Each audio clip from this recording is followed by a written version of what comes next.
আমি বাংলাদেশ জাতীয়তাবাদী দেশ বাঁচাও মানুষ বাঁচাও দলের রংপুর জেলা আহ্বায়ক আব্দুল মতিন মিয়া বলছি।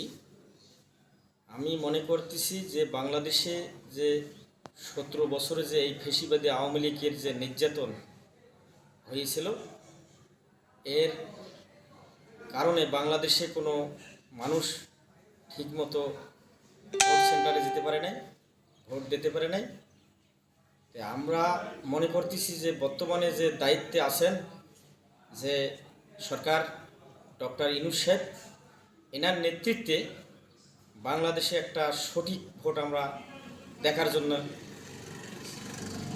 মনে করতেছি যে এমন একটি সঠিক ভোট আমরা চেয়েছি যে মানুষ যেন এদের মতো উল্লেস করে সেন্টারে গিয়ে সঠিকভাবে লাইন ধরিয়ে ভোট দিতে পারে। নির্বাচনের যে ডেটের কথা বলছেন, একদিনও পিছাবে না, এটা আমরা ধারণা করতেছি যে সঠিক সময়ে ভোট হবে, সঠিক সময়ে সরকার গঠন হবে। যেই সরকার হবে তার মাধ্যমে আমরা দেশ পরিচালনা হবে, যে মানুষ যেন সঠিকভাবে চলতে পারে, দ্রব্যমূল্য নিয়ন্ত্রণে আসে, আওয়ামী লীগের মতো যেন দ্রব্যমূল্য হঠাৎ করে বেড়ে না যায়, বিভিন্ন সিন্ডিকেট যেন তৈরি না হয় বাংলাদেশে।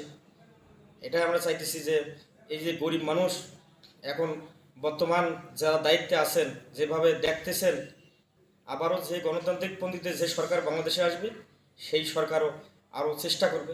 তবে আমি জানি আমার নেতা শহীদ প্রেসিডেন্ট রাষ্ট্রপতি জিয়াউর রহমানের সুযোগ্য পুত্র তারেক রহমান যে দিক নির্দেশনা দিছে, কোনো রাজনৈতিক ব্যক্তি যদি সামান্য ত্রুটি করে তা কাউকে সে ছাড় দেবে না, এই কথা বারবার তার মুখ দিয়ে উচ্চারণ হতেছে।